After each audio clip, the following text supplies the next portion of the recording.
Sí. Ok. Yo hice como, digamos, una revista histórica del desarrollo del concepto de Shabbat y dije que la Torah nos habla de Melajá en general. Después, en la época bíblica, no, la gente no estaba claro de, no tenía claridad de qué está prohibido, qué está permitido. Comercio era una actividad que se seguía en Shabbat durante la época bíblica. Y después, cuando volvieron de Babilonia, había gente que lo tomaban, que lo tomaban tomaban al extremo y no hacían nada en Shabbat. Se sentían en la casa todo el día, sin luz, sin fuego, comida fría, etc. Y aún si alguien estaba en peligro, su vida estaba en peligro, no se le salva la vida en Shabbat. Entonces, los rabinos empezaron a poner las leyes de qué se puede y no se puede, se empezaron a discutir, y eso lo escribieron en el Tratado Shabbat, y solamente en el segundo, no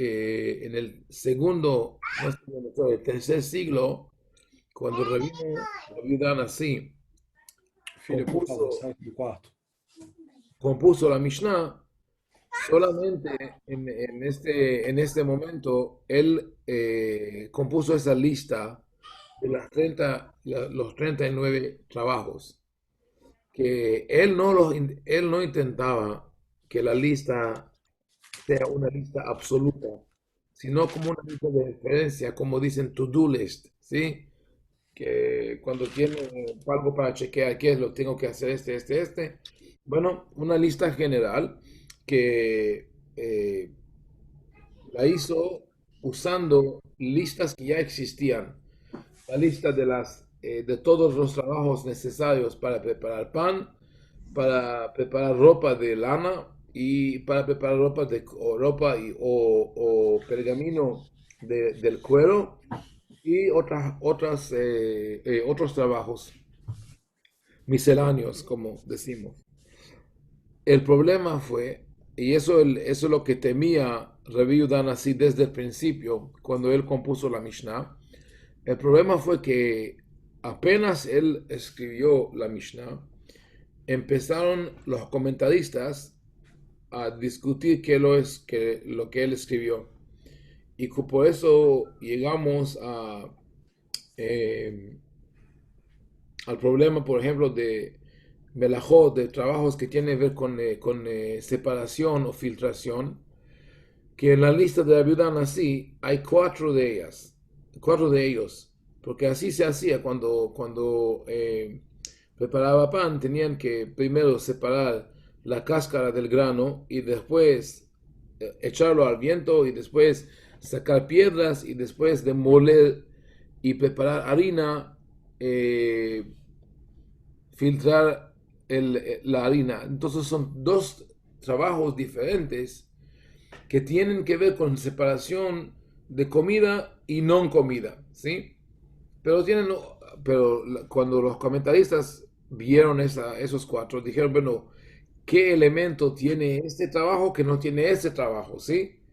Y empezaron a escribir una literatura completa alrededor de esas diferencias, mientras el autor original nunca tenía esa intención. Y entonces de esa discusión, de las diferentes ramificaciones de filtración o separación, resultó que no se puede hacer jugo, que no se puede, otra vez, ¿cómo se dice milk the cow? Me dijeron la vez pasada, se me olvidó. Milk. To milk, to take la leche, Milk de leite. ¿cómo? Milk de o quê? Não En entendi. español, ¿cómo dice? Milk the cow. Ah, leite de vaca. Ordenha de leite de vaca. Ordenar, sí, ordeñar. Sí, que no se puede ordeñar en Shabbat y que no tiene nada que ver con separar la comida de lo que no es comida, ¿sí? Fíjense, ¿qué tiene que ver? La vaca no es ni siquiera no es un contenedor de leche. E inclusive si fuera, ¿sí? Es como echar leche de una botella. No es separar la cáscara del grano. Bueno, entonces, eso es el problema que tenemos, que a veces llega la discusión alágica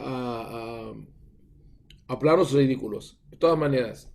Es una cosa que hay que saber porque nosotros estudiamos frecuentemente, y así empecé yo a estudiar también la ley de Shabbat. Empezamos con las antologías modernas, como Shmirat Shabbat Kilchata, o en inglés hay The 39 Melachot. Ellos ya, después de años de analizar y discutir todas las cosas, describen qué se puede o no se puede hacer.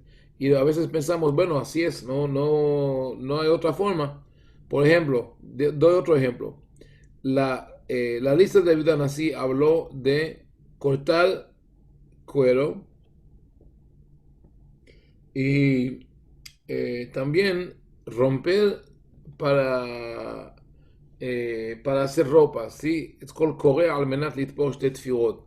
Sí, romper para cosechar, para coser, para coser, sí, cosechar otra cosa. Entonces, el romper para coser es un trabajo que solamente lo hace el sastre. Es un trabajo industrial. ¿Sí? No tiene, si yo voy a romper un papel, bueno, no hice nada con ese, lo rompí, así es, ya. Pero de esa ley que está en el trabajo, en la lista de Rabbi Nasi, no se rompe la ropa para coserla de nuevo, resultaron leyes como, por ejemplo, que no se puede abrir botellas, que no se puede romper papel de toilette, ¿sí? Papel de baño y todas esas cosas. Y entonces hay que tener cuidado con todas esas leyes. El Shabbat debe ser mucho más simple de lo que la gente lo hace. Muy, muy simple. Si uno no cocina, no prende fuego y no trabaja en el campo, ya está cumpliendo Shabbat. Ya está bien, ¿sí? Si no hace todo el trabajo comercial y no hace nada que tiene que ver con fuego, con la excepción de electricidad, porque electricidad no es fuego, bueno, ya está una persona normal sabiendo esas cosas ya cumple Shabbat, ¿sí? Otra cosa importante, en la literatura rabínica tenemos esos términos que hemos mencionado, creo que Marlon lo mencionó la vez pasada, de Avot y Toladot, los padres y los hijos, como en la ley de Shabbat, las categorías primarias y las categorías secundarias. Y todos los comentaristas y los autores de Halajá debaten de qué se consiste Avot, los padres, y qué es lo que define a uno como Toladot. Y Maimónides tiene una explicación que es muy, muy difícil de entender. Dice que la categoría secundaria es una categoría que es semejante a la categoría primaria, pero no es igual. Y da unos ejemplos que, bueno, no convencen. La respuesta es que es mucho más simple. La viuda Nasi era una autoridad final. Por eso logró escribir la Mishnah. ¿Por qué tenía esa autoridad? Porque tenía la combinación de la sabiduría y el estado de ser presidente del Bedín y también descendiente de la casa de David. Tenía buenas relaciones con el gobierno romano, entonces tenía poder, sabiduría, respeto y todo eso, y la gente aceptó lo que él escribió. Habían otros sabios que no estaban de acuerdo, con la Mishnah en general y escribieron sus propias versiones, pero no fueron aceptadas, se rechazaron. Esas versiones volvieron a lo que nosotros llamamos hoy Tosefta, el adendum o la adición a la Mishnah. Pero originalmente fueron creados para hacer una Mishnah propia. Entonces, cuando Rabbi Yehuda Hanassi hizo su lista de 39 trabajos, habían otros trabajos que mencionaron otros sabios que querían hacerlos parte de la lista, pero no lo lograron por sus razones personales. Rabbi Yehuda Hanassi no los incluyó en la lista. Entonces, en el Talmud, cuando se hablan de los trabajos, los que sí lograron hacer la lista, entrar a la lista, se llaman Avot, categorías primarias, y lo que no han logrado son categorías secundarias. Bueno, eso es lo que es importante saber en general de las leyes de Shabbat antes de que vayamos a Shulchan Aruch. Antes de que sigo, unas preguntas o comentarios sobre eso. O sea, hay unas cosas que son especialmente problemáticos en Shabbat que necesitamos discutir, cosas prácticas antes de que entramos a todos los detalles. Eso podemos hacer un estudio teórico que continúa por años, pero en una forma práctica, como creo que hace unas semanas David o Leandro, no recuerdo, o ambos, me preguntaron sobre transportación en Shabbat. Y hemos hablado de eso, pero creo que hablamos solamente del automóvil, del carro, no de otras maneras de transportación. Pero tal vez dije que bicicleta es una solución perfecta para Shabbat, sí. Desculpe, Rabi, com permisso. A bicicleta é uma pergunta que é pertinente, pois ela não soltamos faísca com ela. Mas também tem a questão da força, né? Porque a gente emprega uma certa força para deslocar a bicicleta. É permitido, não é? La bicicleta es permitida, absolutamente, no hay problema con la bicicleta. Muy bueno. Sí, toda cosa con ruedas que no tenga electricidad o gasolina es permitida, como la bicicleta, patineta bueno, la patineta es rollerblades, no sé cómo se dice, pero skateboard, todas esas cosas no hay problema. Pero bueno, yo con bicicleta ando, pero no en Shabbat, porque la autoridad alágica suprema en mi casa no me permite, quiere decir mi esposa. Esa fue boa. Ella me dice, no permito que el rabino anda con bicicletas en Shabbat, olvídelo. Bueno, ok. Para ella es una cosa de percepción, sí, así la entiende, ella la entiende como cosa que no se puede, no hacemos. Pero creo que bicicleta es un medio de transportación perfecto para Shabbat. ¿Qué más hay? Javi, Una buseta o ¿cómo se llama? Colectivo en algunas partes, o el tren, metro, todos esos son métodos de transportación que son muy adecuados para Shabbat, especialmente si tienen la tarjeta, como ya creo que hemos hablado de eso. David. Existem os pensamentos radicais, acho que os mais ortodoxos, né? Lo que yo digo es radical. Que não pode levar nenhum guarda-chuva se estiver indo para a sinagoga e estiver chovendo. Isso é um pensamento radical? Sí, pero solamente es el problema del judaísmo ortodoxo de hoy, que tomó decisiones y marcó las fronteras, ¿sí? las líneas, y dijo, aquí está la ortodoxia, y si cruzas esa línea ya no es ortodoxo. eso es lo que hicieron los rabinos en Alemania en el siglo XVIII, XVII, cuando llegaron la gente que hoy los llamamos reformistas y quisieron hacer unos cambios pequeños. Y ellos dijeron, no, eso no es ortodoxo, eso no es ortodoxo, y empujaron a todos afuera.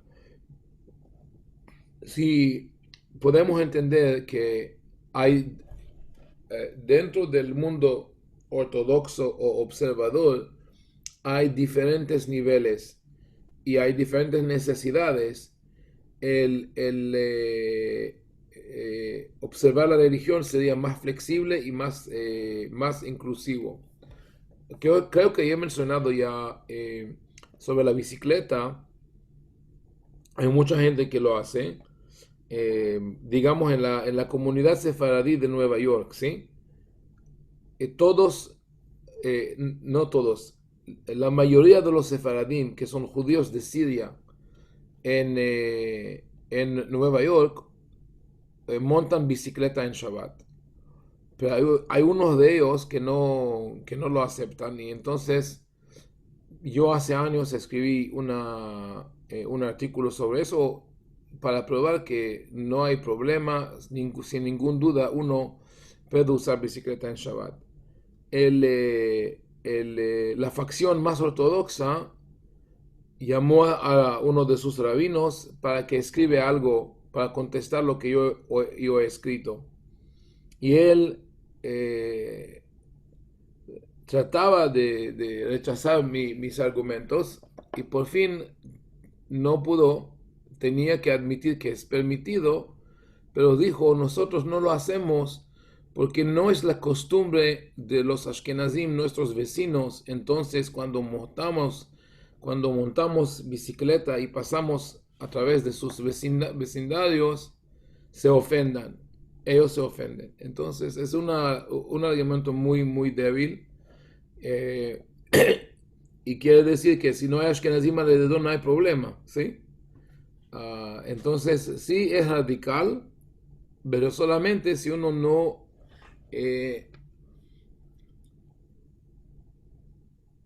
si uno no si uno niega a estudiar la historia y la halajá al hondo, ¿sí? Bueno, otra En, pregunta es- de Shabbat en en ese, general. Sí, en Netanel. ese caso, Rabí, yo conozco el caso de un rabino aquí que camina para la sinagoga alrededor de 15, 16 cuadras. Te voy a decir que 4 o 5 kilómetros. Entonces él tiene un seguridad donde él al seguridad lo pone a cargar el carro del niño y lo pone a cargar sus cosas y entiendo que está haciendo lo mismo. Con un cierto punto, una persona que te acompaña, un güey que te acompañe, se lo carga porque, ven, dame a ayudarte, yo cargo eso, ok, pero tener una persona pagándole, inclusive en Shabbat, para que te acompañe. Es algo como Es una locura, para mí es una locura. complicado, es complicado. Complicado no es, sino es, bueno, no quiero decir estupidez, ¿no? Pero es una locura. Yo tengo un amigo que tiene, y bueno, él participa en nuestro minyan, Ben Rubin, muy buena gente, muy buen amigo mío. Y él es Ashkenazi que adoptó las costumbres sefardí. Cuando él tiene una casa en la playa que queda 6 millas, quiere decir como casi 10 kilómetros de la sinagoga. Y él camina en Shabbat con el calor que se hace ahora, de ida y vuelta, es como 3 horas a cada, Le dije, bueno, ¿por qué no tomas bicicleta? Me dice, porque camino con un amigo ashkenazí que no monta bicicleta y también el rabino, si él supiera que vengo en bicicleta, me mata. Le dije, bueno, yo no puedo ayudar a su amigo ashkenazí, pero tú puedes coger la bicicleta, llegar más temprano, ir a la playa, después antes de entrar a la sinagoga, échate una botella de agua para que el rabino piense que ¿cómo dice? Caminado todo el tiempo. El sudor, Respirado. Sí. yeah. Bueno, pero no funciona. Eh, bueno, la cosa de cargar en Shabbat, creo que hemos hablado de eso. Eso es una cosa muy importante, el eruv, ¿no? El eruv, ¿qué hacemos con el eruv? Bueno, creo que ese es uno de los artículos que escribí que tiene prioridad para traducir al español, al portugués. ¿Qué es lo que pasa con el eruv? Bueno, ¿quieres que empezamos hablando del eruv primero? ¿Sí? Ok. Entonces voy a poner en la pantalla el artículo sobre el eruv y está en inglés, pero lo explico así en pasos. Déjame ver. No, primero tengo que abrirlo. Un momento. Sí. Entonces hablamos de leyes particulares de Shabbat. Eh, un momento.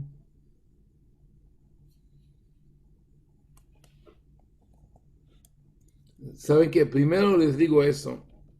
Uno de los rabinos que admiro de verdad, Rabbi Yosef Meshash, creo que lo he mencionado muchas veces.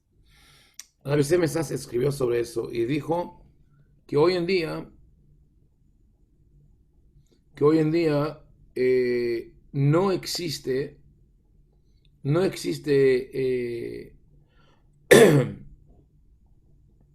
propiedad pública eh, en la forma que lo describen los rabinos y por eso, un momento, y por eso no hay problema de cargar. Puedes cargar de cualquier lugar a cualquier otro lugar, ¿sí?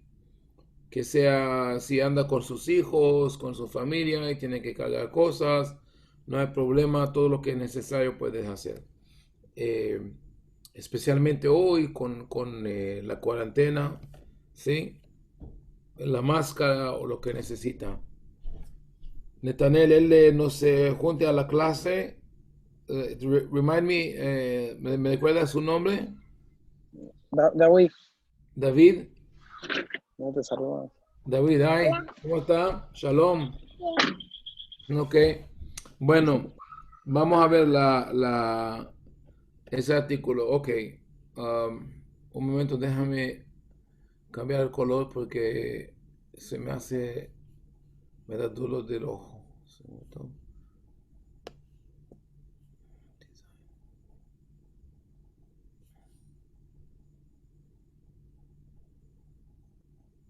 Ok. Em,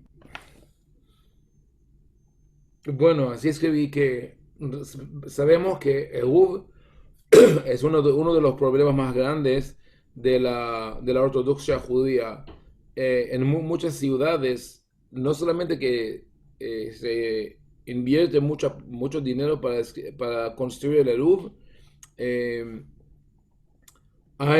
eso crea batallas y guerras entre facciones de judaísmo que sí, el Eruv está bueno, no es bueno, etcétera. Eh, en muchas partes, las ciudades se dividen entre nosotros y ellos, ¿sí? Nosotros que no aceptamos el Eruv y ellos, los que no son religiosos, que cargan apoyándose por el Eruv. Pero el problema, como se ve aquí, que mucha gente que es observadora siente que están, como digamos, imprisionados, como en una prisión por no poder salir de la casa en Shabbat. Eh, Aquí hay una carta que escribió Rabbi David Shelush, que también es una autoridad alágica fascinante, que él falleció hace pocos años. Escribió a Rabbi Shaul Kassin de Brooklyn. Dice eso. En nuestra generación, que la gente, bueno, lo llama una generación defecta, que ya no tenemos tanto valor, no valor, sí, valor. Y no somos tan observadores como no sé, nuestros antepasados, si no vamos a apoyarnos en la opinión en la opinión leniente que dice que se puede hacer el ¿sí? Ellos discutían si se puede o no puede hacer eruv alrededor de New York, de Brooklyn, porque es una ciudad grande. Dice Rav Shlush, la mayoría de la gente que observa Shabbat sí van a cargar y a meter cosas de la casa a la propiedad pública y viceversa, porque ellos no lo consideran una prohibición. ¿Y por qué no se considera prohibición? Tal como hablamos del comercio, como no se hace ningún cambio en el propio objeto, la gente no lo ve como prohibición. ¿Qué hice? Yo tomé ese vaso y le pasé de aquí para acá. Es el mismo, no se ha cambiado. Bueno, todo el día lo puede hacer.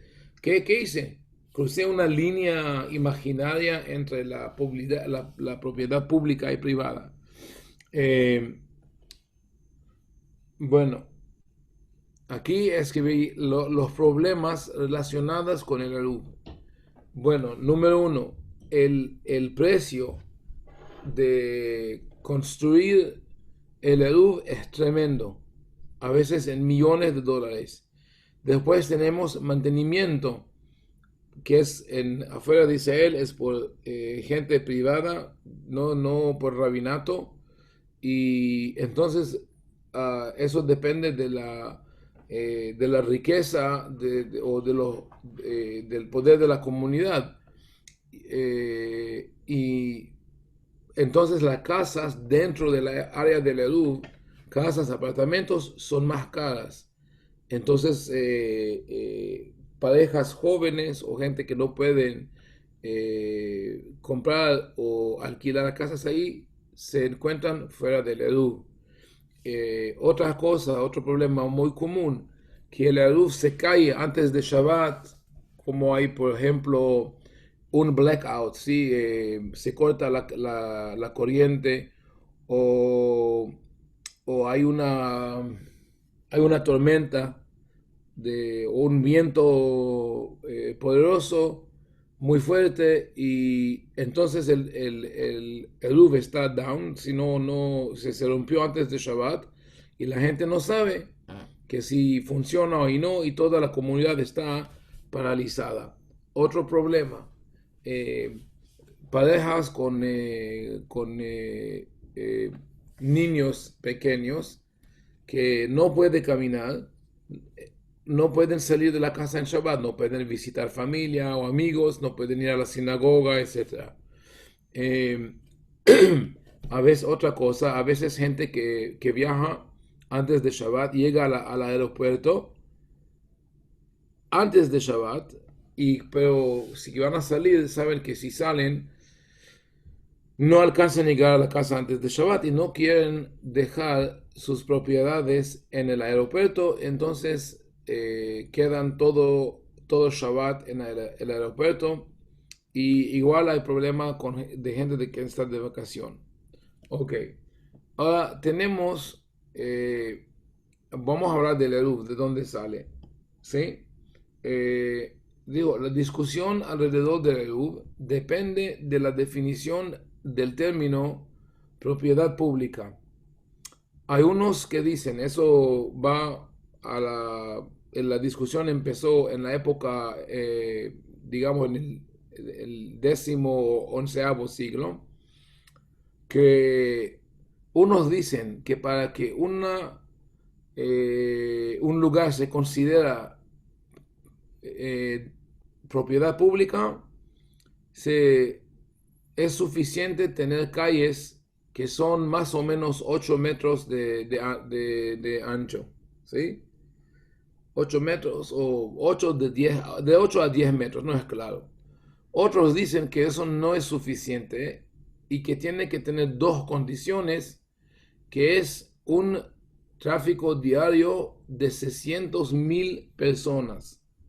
600,000 personas que andan por esa calle cada día, ¿sí?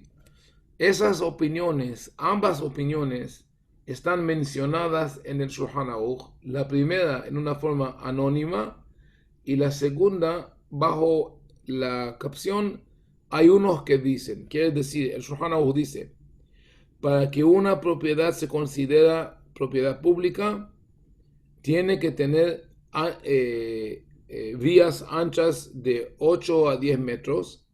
Hay unos que dicen que también tiene que haber tráfico de 600.000 personas. Entonces, hay muchos que dicen que la primera opinión que se menciona en Shulchan Aruch es la opinión válida.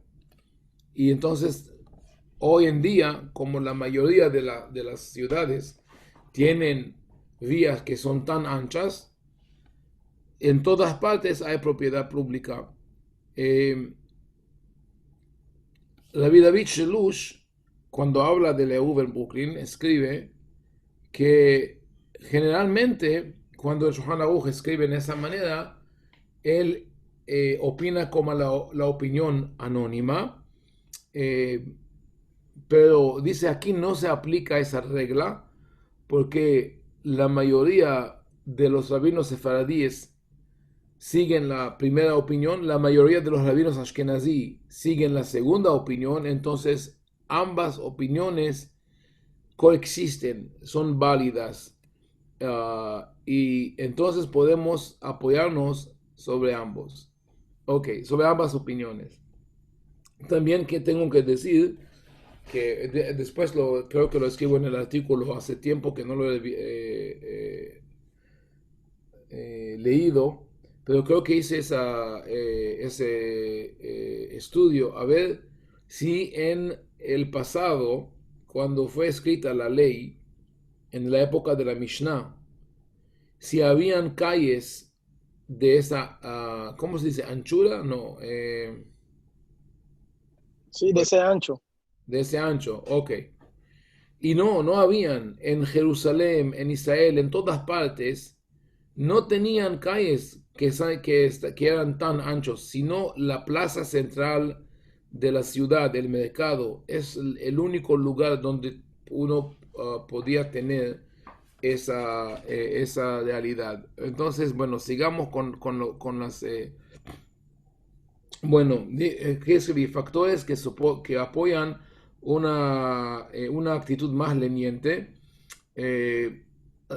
Uno es que Rabbi Yosef Karo, él mismo escribe en el Bet Yosef, que es su comentario sobre el Arbaat Urim, que hoy en día no hay ningún lugar que puede cualificar como propiedad pública. Y no sé si recuerdan o si lo hemos hablado, pero Rabbi Yosef Karo no fue un decisor de halajá como Maimónides, ¿sí? Maimónides nos da una sola opinión, y así es. Pero Rabbi Yosef Karo en muchos casos nos da 2 o 3 opiniones para darnos la posibilidad de escoger. Porque lo que quería Rabbi Yosef Karo es que la gente usara su libro. No fue para él tan importante que hacían lo que él diga, sino que usan su libro, es diferente. Maimónides escribió una sola opción para cada halajá y él quería que la gente lo obedece. O en otras palabras, Maimónides el hombre y Maimónides el libro son uno y el mismo, son la misma cosa. Cuando digo yo sigo Maimónides, sigo el hombre y sigo la ley de Maimónides.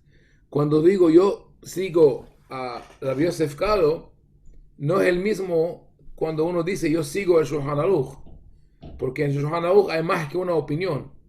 Entonces, ¿cuál fue la opinión auténtica de Rabbi Yosef Karo? Nunca sabemos. Él lo dejó abierto para que la gente pueda seguirlo a él, aunque no hagan la misma cosa. Entonces, en el Shulchan Aruch escribió en una forma anónima que se puede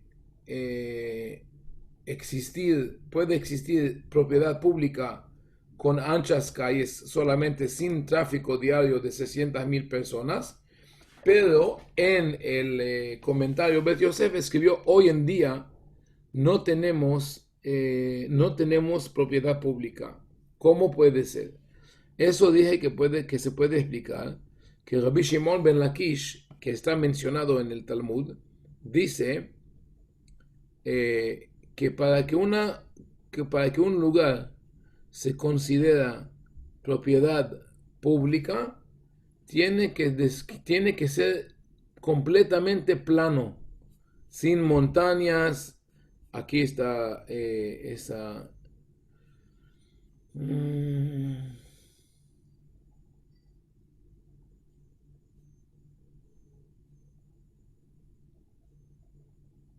לעולם אין רשות הרבים מפולשת, עד שתהיה מפולשת מסוף העולם ועד סופו.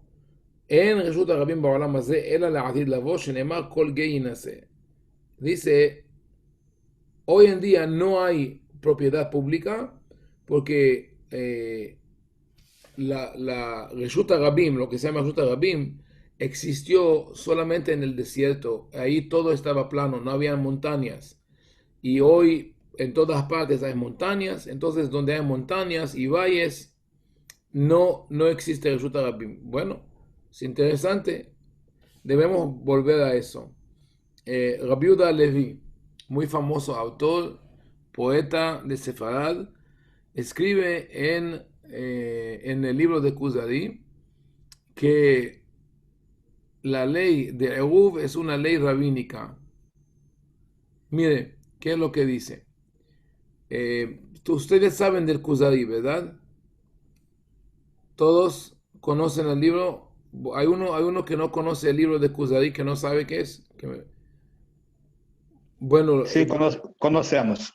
Todos conocen. Ok, bueno, el Kuzari, como en una parte de la discusión entre el rey de Kuzar y el sabio judío, el rey de Kuzar le dice al sabio así, le dice, ustedes son mentirosos, así, o o usan decepción, dice, ¿sí? Una palabra muy fuerte.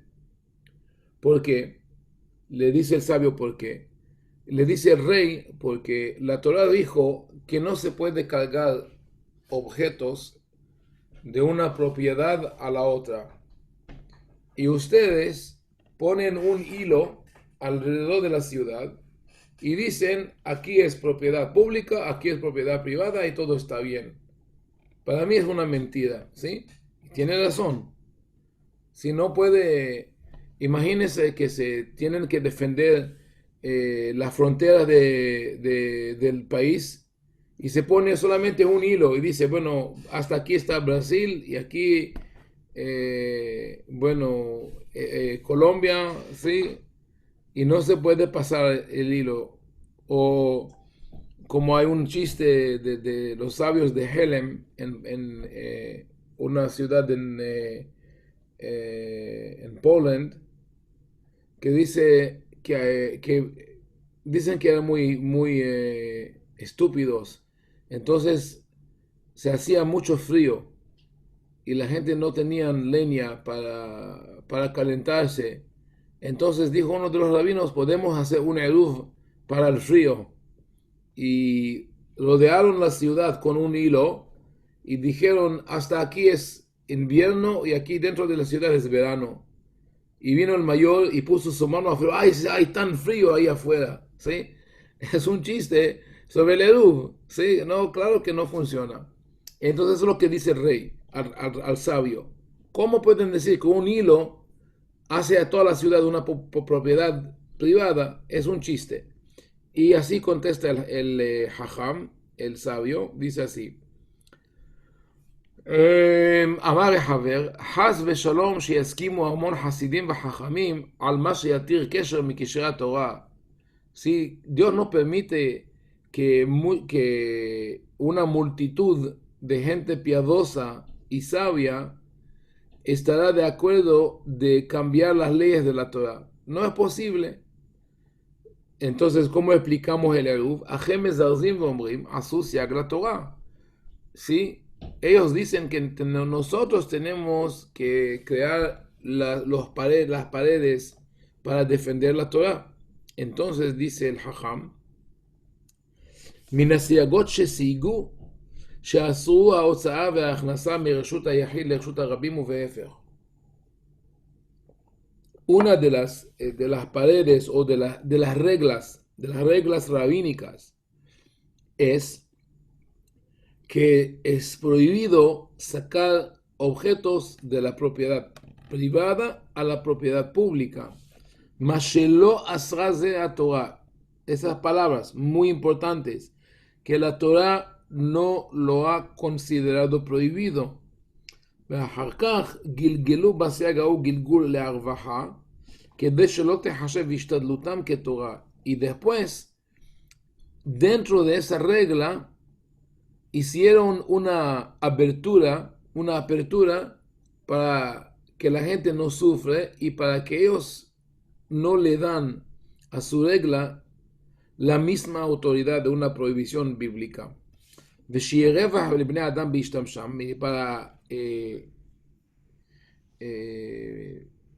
Para darle a la gente la posibilidad de usar sus espacios, pero hacerlo en una forma permitida, y eso se consigue a través de la luz. En otras palabras, lo que dice Rabbi Yehuda Levi es que toda esa idea de que no se puede cargar y sacar cosas de una propiedad a la otra es una prohibición rabínica. Ellos mismos nos dejaron la posibilidad de hacer un marcador simbólico que es el hilo, solamente para recordar que tratamos de guardar nuestros espacios en Shabbat, ¿sí? Pero de verdad es esa declaración o esa interpretación de la viuda Leví en el contexto de la literatura rabínica es un pensamiento revolucionario. Aquí uso lo que dijo David, es radical, es muy radical, porque en toda la literatura talmúdica siempre se trata el eruv como una ley bíblica. Es verdad, ustedes que estudiaron las leyes de Shabbat, el eruv, el cargar de una propiedad a la otra, ¿sí? No es verdad que se considera una... y siempre se hablan de eso. Fíjense, hay 2 tratados que hablan de las leyes de Shabbat, ¿verdad? Masejet Eruvin, el tratado de Eruvin, y el tratado de Shabbat. El tratado de Eruvin tiene 10 capítulos y todo el tratado es sobre el tema de sacar y cargar. Todo el tratado. El tratado de Shabbat tiene 24 capítulos.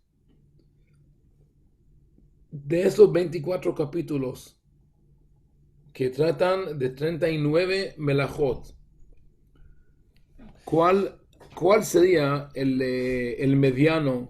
¿Sí? ¿Cómo se dice average? Hay otra palabra, se me olvidó. Average. Average é média, né? ¿Sí, mediano? Eso como el ¿Cómo? average. No, en español, média. average. Na média, né? No razoável. El averaje. Averaje. ¿Verdad? Bueno, ok. Como el Bueno, más o menos, sí, más o menos, el averaje, el mediano. Si tenemos 39 melajot en 24 capítulos, ¿sí? ¿Cuántos melajot, cuántos trabajos se debe mencionar cada capítulo? ¿Sí? Se divide 39 por 24. Debe ser, bueno, ambos se dividen en 3. 13 melajot cada 8 capítulos. Más o menos...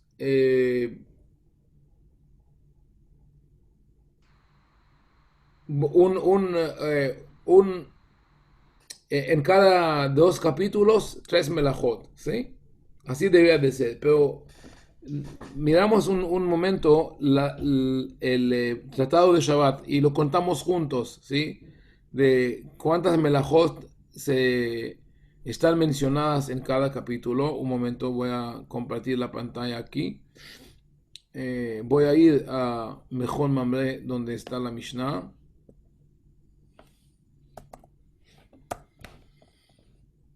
Aquí puedo encontrar la Mishnah, un momento.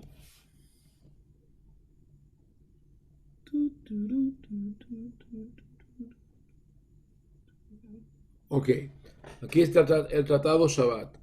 El primer capítulo empieza con Eruv y después las preparaciones para Shabbat. Segundo, otra cosa. Tercero, cuarto, ok. El capítulo quinto, ¿qué puede sacar un animal? Entonces también habla de Eruv, o de Otzaa, de cargar ¿sí? de una propiedad a la otra. El capítulo número 6 también de Eruv. El capítulo número 7 también de Eruv. El capítulo número 8, el capítulo número 9, el capítulo número 10, ¿sí? El capítulo número 11, después 12, 13, 14, 15, 16, 17, 18, 19, 20, 21, 22, 23, 24. Ok, 7 capítulos del Tratado de Shabbat. 7 capítulos del Tratado de Shabbat hablan de cargar de una propiedad a la otra, y otros 10 capítulos del Tratado de Eruvin. Es decir, de la totalidad de 34 capítulos en la Mishnah que hablan de Shabbat, 17 están dedicados a las leyes de cargar y sacar de una propiedad a la otra. Y la viuda Leví nos dice, ¿saben qué? Todo eso es una cosa rabínica. Y bueno, uno puede pensar que no es lógico. Nosotros pensaríamos que las leyes las leyes bíblicas serían más detalladas, pero parece que no. Como esa ley fue inventada por los rabinos, tenían que darle mucho más espacio para que se acepta como una ley final. Bueno, eso es lo que dice Rabbi Yehuda Halevi. Es importante saber. Ok, seguimos con ese artículo. Okay. Ahora, ¿en qué otras? Bueno, vimos dos opiniones que nos ya se ve unos factores que nos permiten o hacer un eruv simple o no usar eruv en Shabbat. Primero, Rabbi Yosef Karo escribe que no hay propiedad pública hoy. Segundo, Rabbi Shimon ben Lakish en el Talmud dice que para que un lugar se considere Reshut HaRabim, propiedad pública, tiene que ser completamente plano. Rabbi Yehuda Halevi dice que es una ley rabínica que los rabinos crearon y nos dejaron la posibilidad de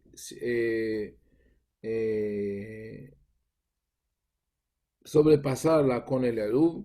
Los Tosafot dicen en Shabbat, son los comentaristas del Talmud, que sacar una cosa a la propiedad pública se llama un trabajo menor, es decir, no tiene la misma seriedad, el mismo estado de los otros melajot. Adicionalmente, Rabbi David Shelush y Rabino Ovadia Yosef ambos dicen que el paisaje de 600,000 personas no es suficiente. Deben esas 600,000 personas ser, ¿cómo se dice? Pedestrians, que caminan, ¿sí?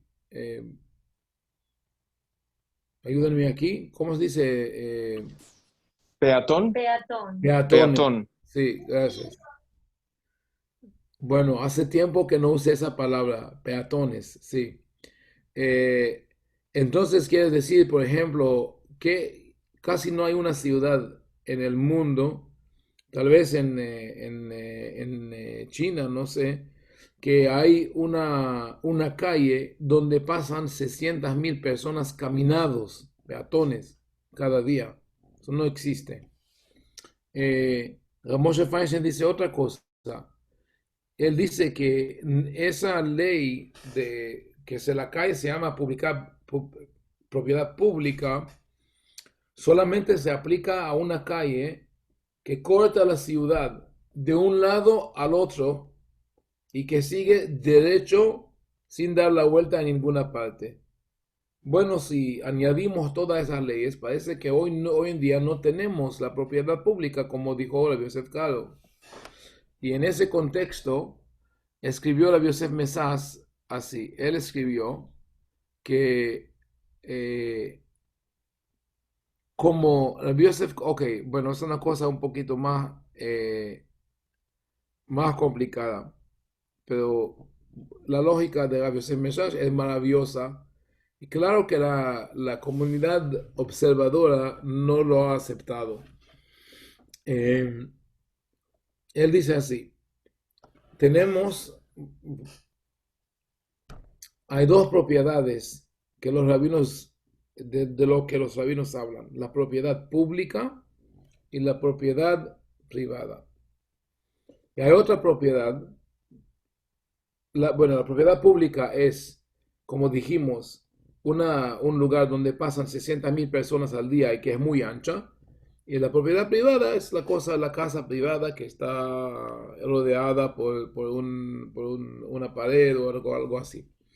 Ahora, hay otra propiedad que se llama Carmelit.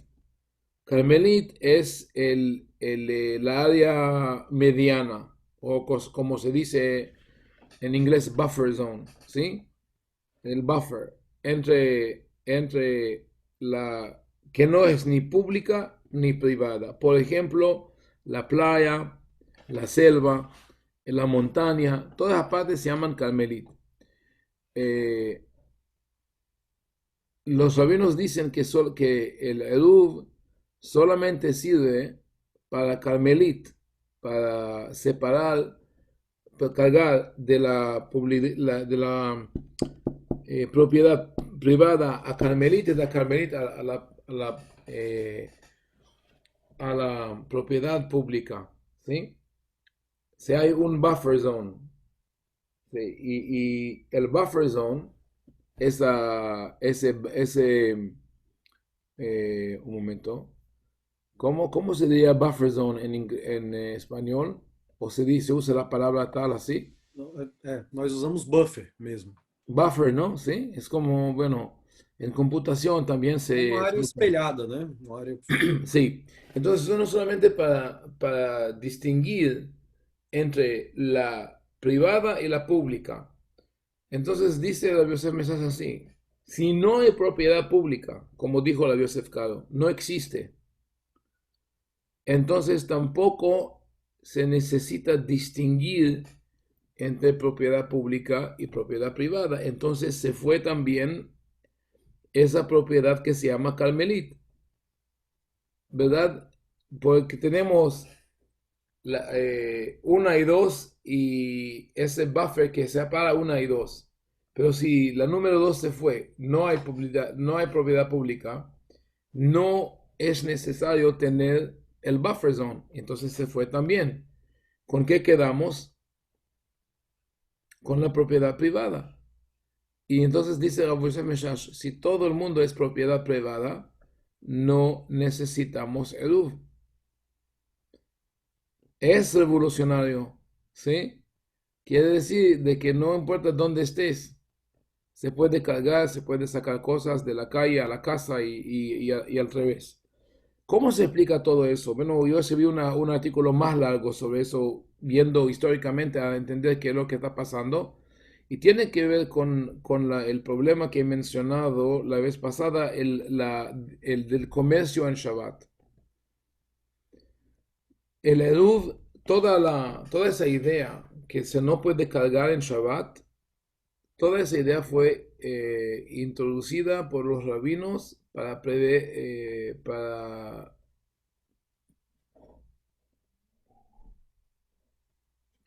¿cómo se dice? Prever, no. Prevenir. Prevenir. Prevenir, sí. Para prevenir la gente de hacer comercio en Shabbat. Porque fíjense bien, ¿cuál sería la razón de cargar cosas en las calles de la ciudad? ¿Sí, Eduardo? Rabino, eu sempre que leio esse teor que o Talmud dá para carregar as coisas de um lado A para B, e todo o rigor por trás disso, eu sempre procuro tentar compreender o contexto histórico daqueles rabinos que foram os comentaristas. Uma das coisas que sempre me vem à mente, eu nunca li a respeito de maneira direta, mas que eu suponho é que na época em que o Talmud ele estava sendo escrito, havia uma forte influência, obviamente, tanto da Grécia como de Roma. E principalmente entre os gregos, você carregar peso era o principal sinal de que você era um escravo. Tanto que só tem um sábio da Grécia que fazia atividade manual, que era Plutarco, que era o cara que fazia os armamentos. Todos os outros não tocavam em nada, não pegavam em nada. Então, eu sempre, quando eu leio essas passagens do Talmud, eu fico imaginando que eles queriam firmar o pé para dizer que eles não eram escravos, que o povo judeu não é escravo. Então, não sei se faz sentido. No, muy interesante, pero explícame otra vez qué es lo que hizo Plutarch en inglés o en español, me dice. ¿Qué es lo que hizo? Plutarco é um filósofo. No, no, yo sé, pero ¿qué es lo que hizo que dice que no cargaba, que no? Ele foi o único sábio da Grécia que fazia trabalhos manuais. O único que pegava peso. Tá? Porque ele era um engenheiro militar. Ele era o cara que fazia os armamentos. Sim. Então, eu sempre leio imaginando que eles queriam afastar do povo judeu qualquer coisa que lembrasse a escravidão. Mas eu nunca li exatamente a respeito disso. É uma teoría mía particular. Entonces, bueno, si entiendo bien, quiere decir que los judíos, los rabinos, lo que escriben es bajo influencia de Grecia o de Roma, ¿sí?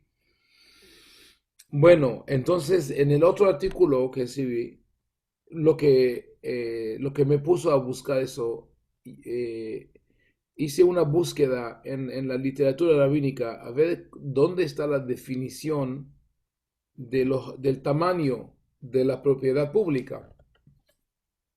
Y resulta que no es en las leyes de Shabbat. Uno pensaría que lógicamente si hay un lugar donde dicen la propiedad pública debe ser 8 o 10 metros de ancho, ¿sí? Que eso esté escrito en las leyes de Shabbat. Pero las leyes de Shabbat dicen nada de eso. ¿Dónde está escrito? Está escrito en las leyes de venta y compra. Dice, si uno vendió su campo a otra persona y el camino público pasa por su campo, esa es la ley. Y entonces ahí dicen, ¿y qué es el camino público? Un camino, una vía que es 8 o 10 metros de ancho, ¿sí? Ellos hablan de 16 amá, 16 pies. Entonces eso me puso a buscar en la literatura romana a ver si tienen esas definiciones, y tal vez lo he mencionado aquí, que sí hay en la ley romana, hay 3 dominiones o 3 propiedades que están mencionadas. Propiedad se llama vía publicae, vía privae y vía vecindaria. Es exactamente como la propiedad pública, propiedad privada y carmelit, que es el buffer. Entonces, parece que los rabinos tomaban los términos romanos y lo aplicaban a la halajá para prevenir la gente, decir, bueno, eso público, eso es privado, no lo mezclan. Otra cosa es que siempre cuando en el Talmud se habla de Reshut HaRabim, usan 2 palabras latinas en el latín, sratia u platia, o sratia quiere decir estrata, que estrata es la vía pública romana, se llamaba estrata, ¿sí? Hoy lo tenemos en otras lenguas como autostrada. ¿Y por qué se llamaba estrata? Porque los romanos inventaron la forma de la calle, de hacer las vías modernas, que se había estratas, layers, ¿sí? Estratas de diferentes materiales para que no se rompa ¿Cómo? Camadas. Camadas, para que no se rompe el camino con la lluvia y el calor. Y el otro término es palatia. Palatia es palacio o plaza, la plaza central. ¿Por qué los rabinos hablan siempre de la estrata y la plaza? Porque lo que querían ellos prevenir es que la gente no traigan mercancía de afuera de la ciudad a la ciudad para comprarla y venderla en Shabbat. No tenía nada que ver con el comportamiento personal de sacar sus objetos de un lugar al otro. Pero ya cuando fue esto escrito, empezaron a obsesionarse con qué es lo que se puede, no se puede sacar, si tengo un cepillo o un cuchillo, que es una locura. Pero eso fue necesario en el principio para que la gente no haga venta y compra en Shabbat. Ya cuando se logró, el Resh Lakish, que vivió en el siglo III, dijo, bueno, ya no existe Reshut HaRabim. ¿Por qué? Porque el objetivo fue que la gente para de hacer comercio en Shabbat. Y ya cuando se logró, no fue necesario mantener todas esas leyes de Adu, pero era demasiado tarde. Ya eso escogió, ¿no? Ya todos lo aceptaron y piensan que no cargar en Shabbat es una melajá de veras que es muy, muy problemático. Pero todo eso, como conclusión, si tiene Eruv en vuestras ciudades, en el vecindario, bueno, perfecto. Pero si no, no tienen que preocuparse. Está bien. Bueno, wow, ya casi tengo otra clase pronto. Otras preguntas, comentarios antes de que nos vayamos. Rabi, só Sim. para terminar, para mim entender aqui. Então, quanto a Rishut HaYachid, não tem problema. No problem. No problem. Só Harabim. No hay No Rabim, caso, eso es lo que quando tem. dice. Hã? Todo es Reshut HaYahid. Todo es del individuo. Hum. Inclusive si está en Río o en Sao Paulo y hay millones de gente en la calle, todavía se llama propiedad privada. Porque la idea fue que la gente no compra y vende en Shabbat. Y eso ya está, entonces no se preocupe. Ok. Rabbi, Bueno, sí. perdón, no sé si perdí la explicación, pero ¿de dónde se dio el número de 600,000? Porque, o sea, el número me parece un poco absurdo. Nunca Totalmente escuché, absurdo. sí, nunca escuché una ciudad que tiene 600,000 personas en una calle sola, es imposible. Especialmente de 18 pies no caben. Sí. No solamente eso, tiene razón. Bueno, el número se sacó del número de los israelitas en el desierto, ¿sí? Y eso también hice la búsqueda buscando en las escrituras arqueológicas históricas de que hablan de Jerusalén, porque el Talmud menciona a Jerusalén como una ciudad que tenía 600,000 inhabitantes, ¿sí? Habitantes. Pero no es verdad. La estimación más alta de la ocupación de la población de Jerusalén es 120,000. Hay unos que dicen que eran de 10 a 30, uno dice, no, era mucho más grande, 120,000 personas. Quiere decir, en la época de la Mishnah, cuando eso fue escrito, no había ninguna ciudad en el mundo que calificó como Reshut HaRabim, con la excepción de Roma, que tenía 1,000,000 de habitantes, pero no habían tantos judíos ahí. Y entonces parece esa aplicación muy, muy lógica de todo lo que intentaron los rabinos, todo lo que intentaron hacer es crear unas líneas, ¿cómo se dice? Boundaries, no fronteras, otra palabra. No me viene en la cabeza ahora. Bueno, definiciones. Mm. Ellos trataron de definir los espacios de Shabbat para que usted sepa dónde estés y Para que no vende y compre en Shabbat, pero Pero no, de me esa suena, absurdidad que tenemos hoy, no. me suena como si hicieron ese número específicamente para no tener que hacer un Eruv. Sí, para que no, como una medida de seguridad que no salga de mano, ¿sí? Que no fuera al absurdo, pero sí, así es. Ok, bueno, nos vemos más tarde. Pues la gente que viene en el Minyan, siempre me gusta verlo y los que no están en el Minyan, que le vaya bien. Nos vemos en la semana bueno, la semana entrante, el jueves es Tisha B'Av. Entonces no voy a dar clase, creo. Y vamos a ver cómo lo vamos a hacer, ¿sí? Vamos a... Sí va a haber clases en inglés, pero en español lo hacemos la semana que viene. Eh, bueno, pero si el Mashiach llegue antes del jueves y sería un día de festividad, entonces sí lo hacemos. Ok.